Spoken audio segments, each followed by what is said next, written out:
Bonsoir, le flash de ce vendredi. Le président Weverum Kalawan a rencontré les deux policiers blessés le 7 décembre à la société CCCL l'année dernière. Cette réunion avait pour but d'informer le président de leur situation actuelle depuis l'explosion. Les deux officiers étaient assistés du ministre de l'Intérieur, Harold Fonseca, du commissaire de police, Ted Babé, et du surintendant Jean-Paul Ernesta.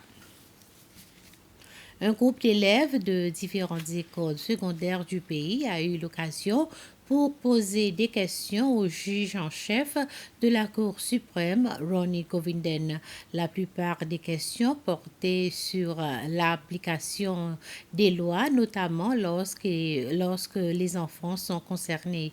M. Govinden a parlé de sa carrière et des émotions qu'il ressent lorsqu'il préside un procès, car il a dit qu'en tant que chrétien, il est acceptable de juger alors que la Bible dit qu'il n'est pas acceptable de juger les autres. La séance de questions faisait partie des activités pour marquer le festival d'enfants qui est célébré ce mois-ci. Excuse-moi. Pour fêter ses 30 ans d'existence, l'école pour les enfants exceptionnels a organisé différentes activités. Ces activités comprenaient une messe spéciale ainsi qu'une exposition pour montrer le travail réalisé par les enfants de cette école ainsi que les réussites réalisées au fil des années.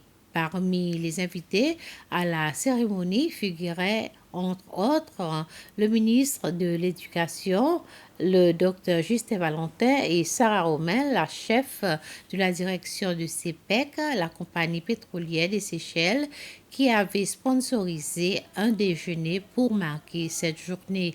La directrice de l'école pour les enfants exceptionnels, Marie Méléon, a dit que cette école a présenter ses réalisations ainsi que les développements survenus au cours des dernières années.